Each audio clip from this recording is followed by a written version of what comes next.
Okay, this morning I'm going to make or attempt to make, I'm going to try to make the rockers. I'm going to make them, take a chunk of scrap 7075 T651, and I'm going to cut the face of the profile of it and the face of it, and then I'm going to part it off with a slitting saw and vise on the mill. So I'll show you. This is what I'm planning on doing. This will be the raw stock. You forget that part is showing. I'll come in with an end mill on the side here, like that, and I'll cut the face of it part. Then I'll go and do another setup, and then I'm going to come down and mill the profile.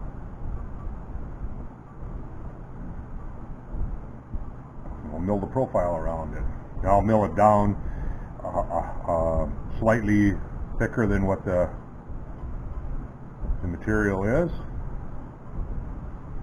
and then I'll come in with the slitting saw and the conventional and cut it off.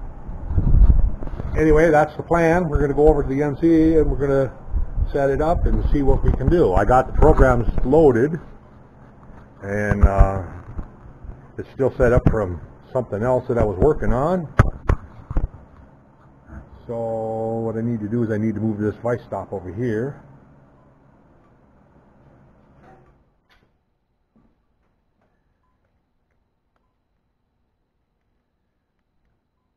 There we go, and slide that over here.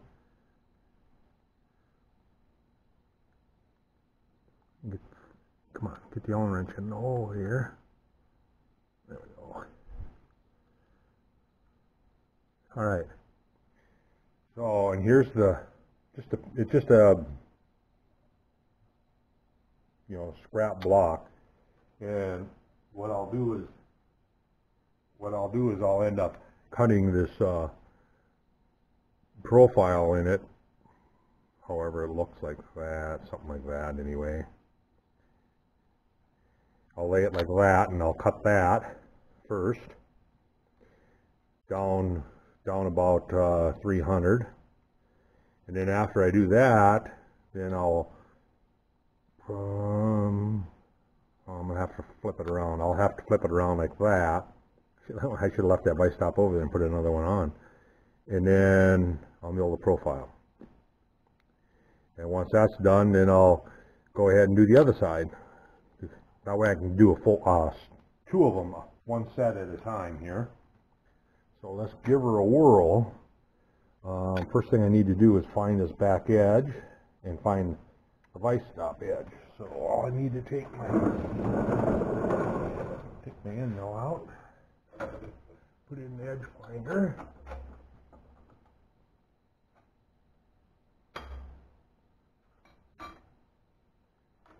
Okay, need to get a 1/2 inch edge finder in here.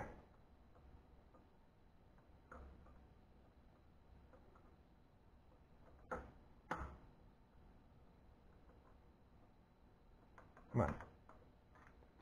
All right, 1/2 inch collet.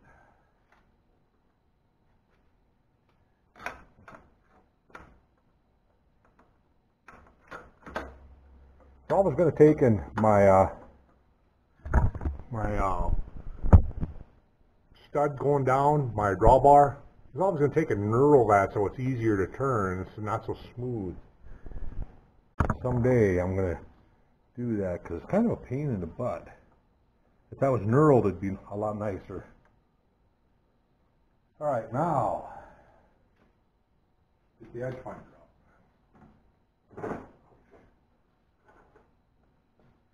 This is a 1/2 inch edge finder. I gotta drop the knee down. Hopefully the battery's good in it. I should probably check that before I get carried away here. I'm gonna turn the light out. And what it is, this is an edge finder I made. I copied it off of one that was on the market, and I thought, I seen those on the market, and I thought, I could make that. So I went ahead and I made one. And yeah, battery's still up. I was always going to change that light bulb, an incandescent light bulb, to an LED in there.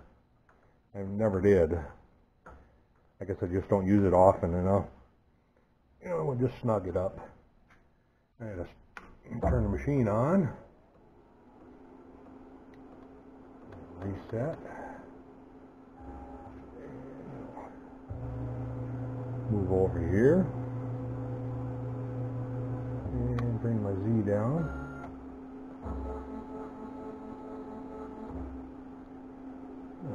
Now. Oop.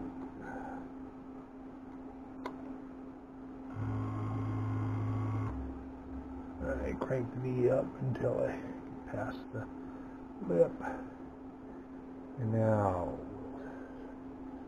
slowly feed in.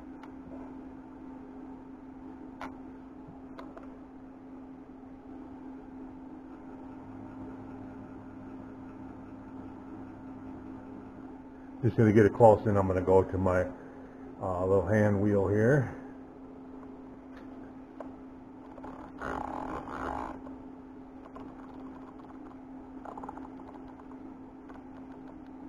Right there. I'll drop down. That's 100. So I'm going to go to my readout over here. I'll have to fire up the drives. And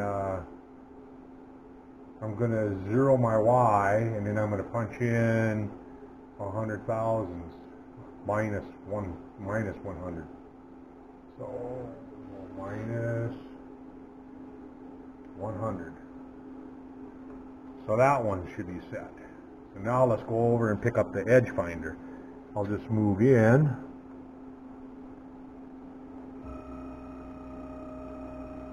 And then I'll move over to it.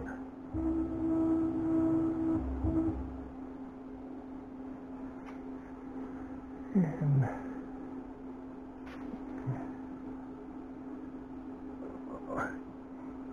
I'm gonna have to turn the light on because I cannot see how close I am.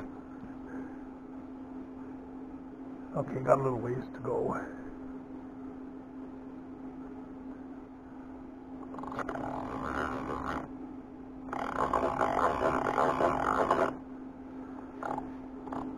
I don't like the hand wheel on this pulse generator on this machine.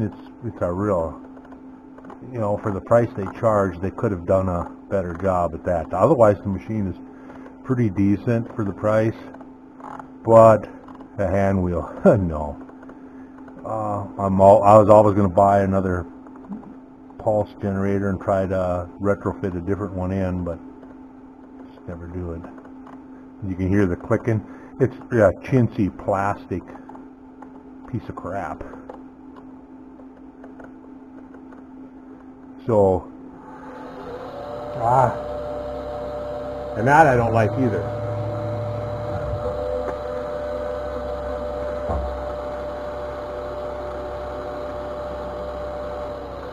My finger accidentally hit the go button. So, luckily the last program that was in there,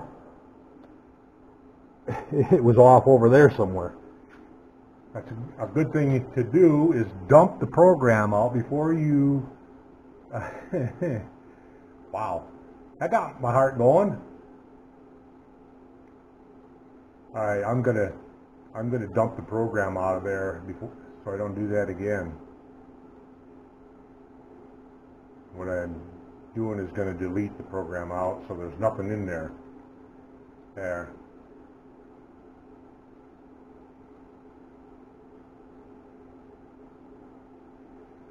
Hoofda. Alright, let's try this again. Got a little extra thrill this morning. Thank goodness I didn't have an indicator in there. That would have been... I would have been buying a new indicator. Oh well.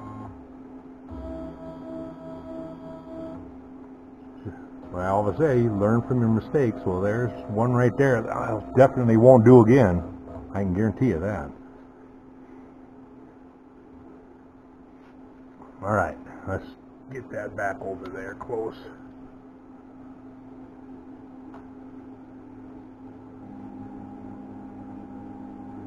complaining about this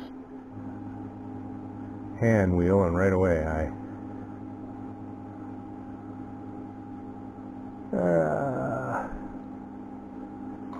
getting close right there.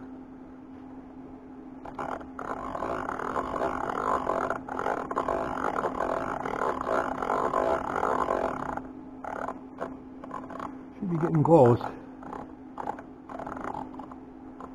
I'm gonna turn the light out.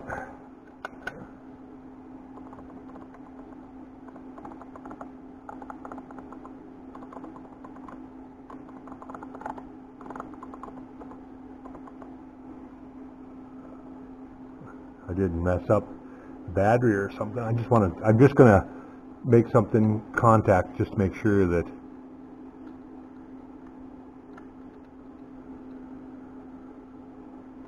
I think I did. Definitely not making contact, because I think I'm up against it already. Yeah, there, battery is.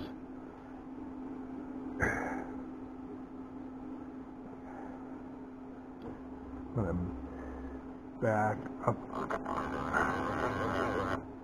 and come back down.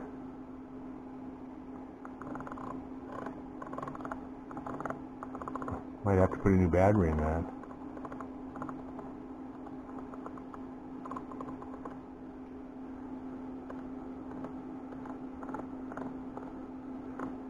Right there. Okay, right there. So we're at plus 100 there. So I'm gonna go X. Turn my ports back on.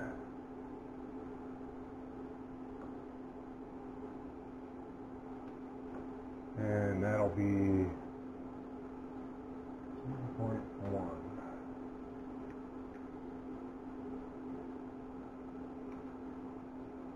Oops. No. X.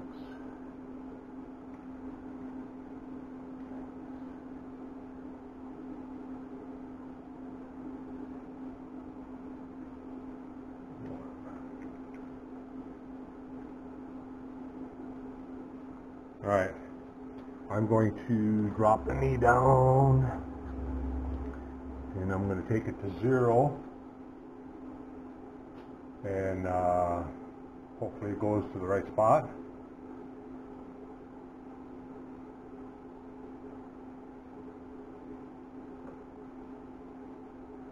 Wow.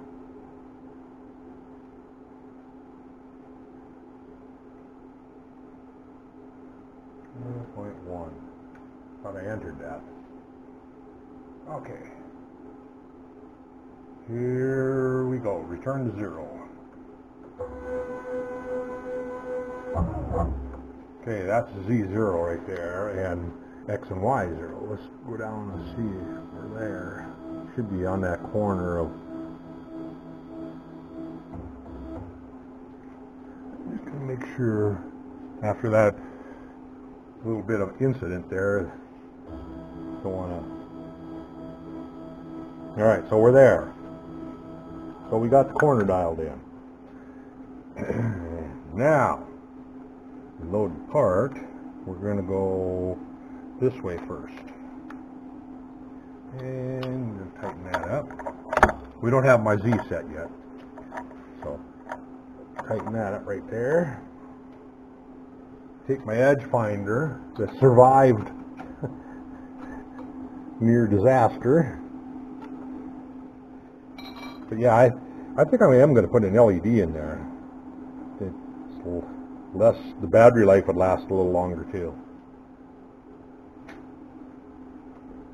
All right. And that end mill that I had in there, probably a pretty good one. It'll work. So now I'm going to go back to a 3/8 collet.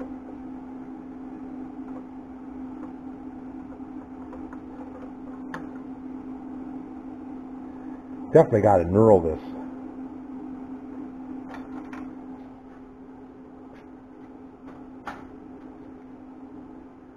Or get a power drawbar, but god darn it, you know, I keep looking at them and I keep.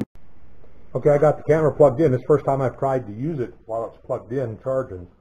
So I don't know if it's it looks like it's working fine, so we're going to go ahead and move over. I decided to drill and ream them holes. Move over here. I'm just going to eyeball it.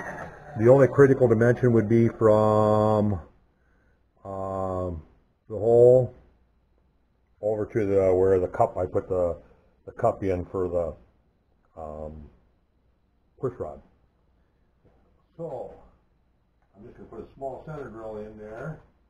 I'm just going to kind of eyeball it in the vicinity of where it needs to be. Like I say, I don't think it's all that critical, other than and then I'll set my zero once I get it. So we'll go that away a little bit. There. I'm just kind of looking at the clearances to that radius. Just a little bit right there. I'm going to lock my Y, and I'm going to zero my X.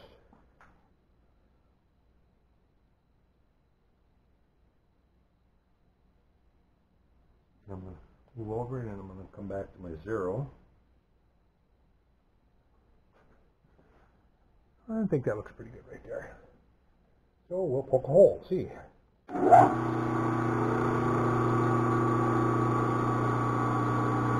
These fit on an 1/8 inch. These fit on an 1/8 inch pin. So I'll drill it undersize for an 1/8 inch.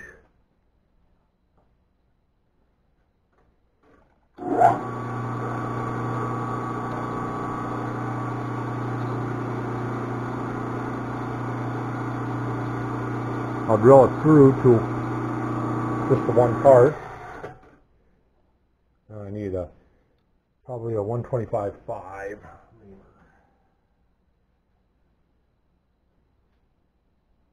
I have here a 127. You know what? It's 2,000. I'm going to go with a 127. It should be fine. And shift low. I'm going to put a little dab of oil on that.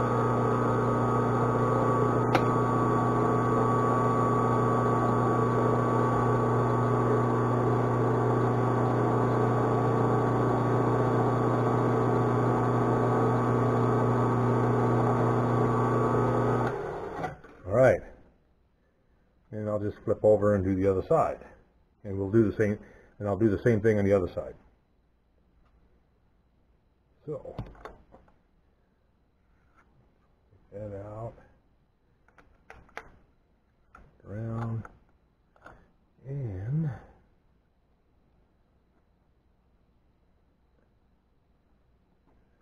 shift back into high.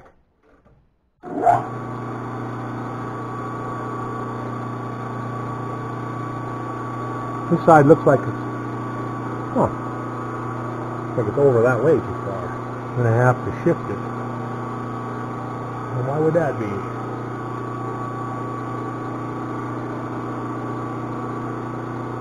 I'll have to remember that.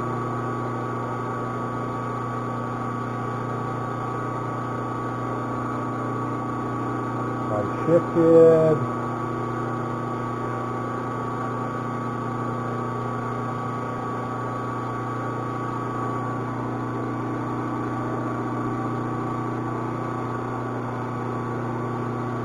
That's too far.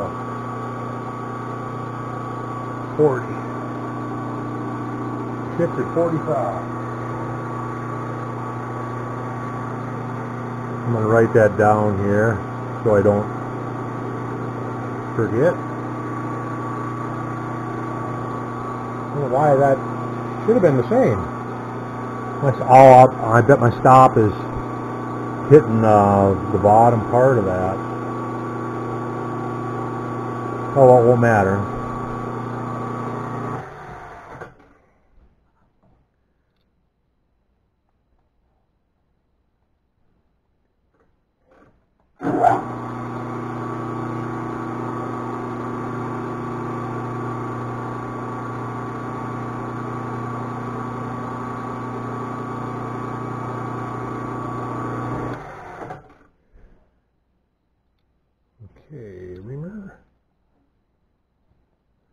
Slow. With a dab.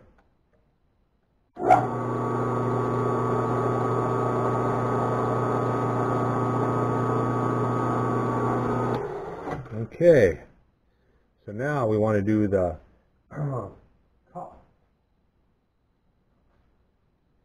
And for that, we just need to flip over here. I'm not going to be able to use that anyway. It doesn't really matter because the push rods can move around anyway. So just kind of want to get it in the center of that though. So I'm going to take, and I'm doing something here that you really shouldn't do, and that's put an end mill in your drill chuck. But I'm not milling with it, I'm just plunging.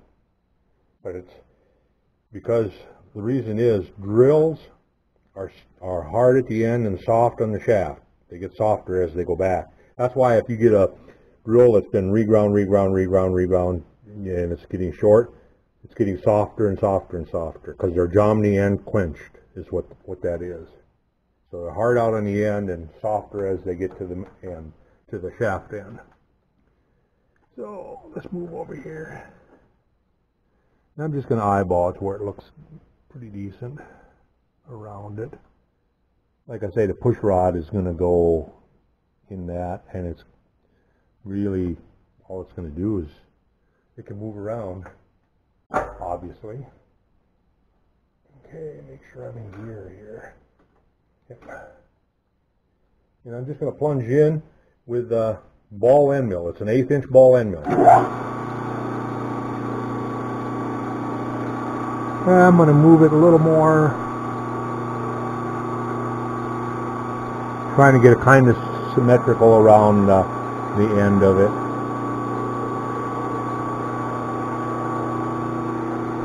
And then I want a nice good full, maybe a little beyond full cup there.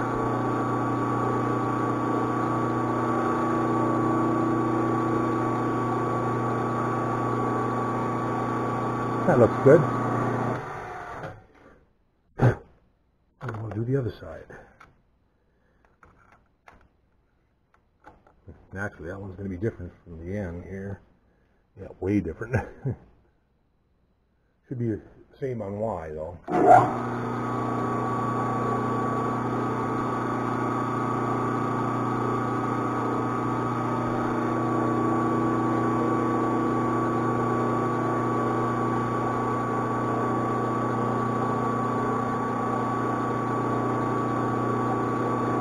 That looks good. Now we come to the fun part. Parting them off with a, and I rounded up a, it's a little woodruff cutter. I rounded up a woodruff cutter. I'm not sure what the thickness is. I have to know what that is. That is 3/16. So it's 3/16 inch face on that cutter. So put parallel in.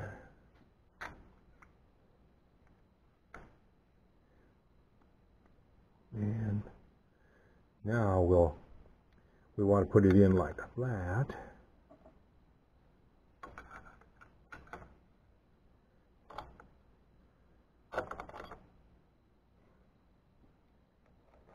Oops. No. Take the drill chuck out. I do that every now and then. Just want to stick the tool in. Okay. I'm going to drop it. Pull the knee up.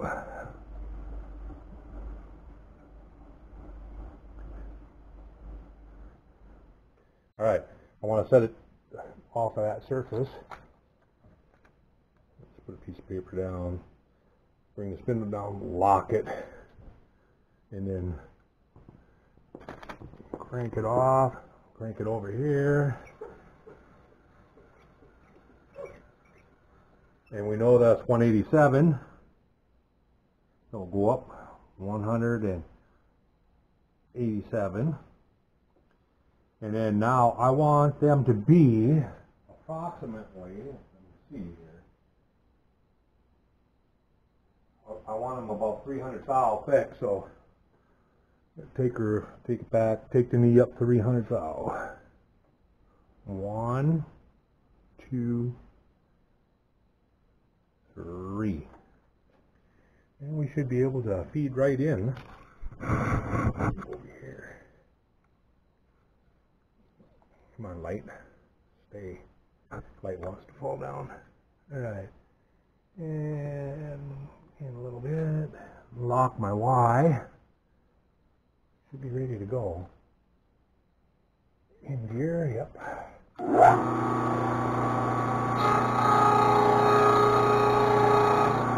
Well, somewhere I made a boo-boo because it's deeper than what I want. Let's take that out and measure. Because I went from this top, you can see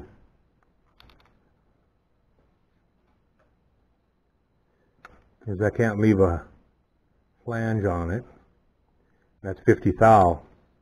That's that 50 thou that I went up though. Up, down. Well, it's going to be 50 thou.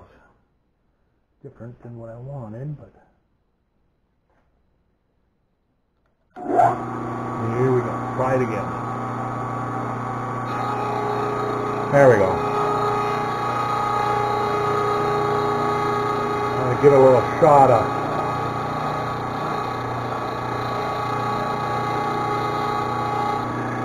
it's actually still leaving a little bit of a flange. So I'm going to drop it another 10.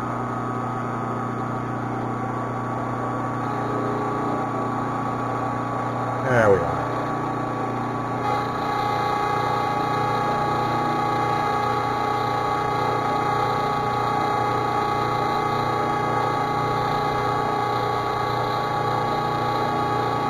When you get close to the end, just slow down. There we go.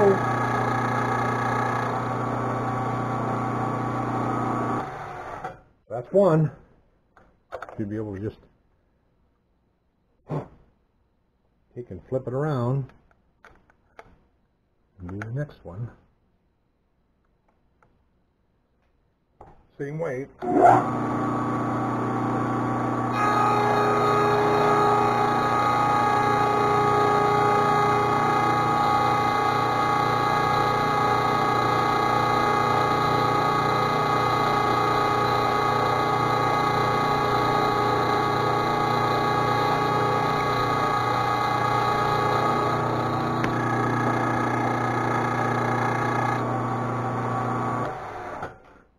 Okay, so there they are, and I'll take and deburr them and clean them up and get another set made. And when I get the second set made and get ready to put them on the engine, I'll get back. Okay, I kind of cleaned up a little bit and temporarily put in place. I just stuck a dowel through.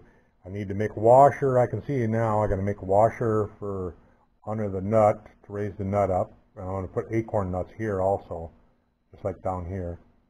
So I'm going to have almost like a spacer washer to go up a little bit, and then put the acorn nuts on.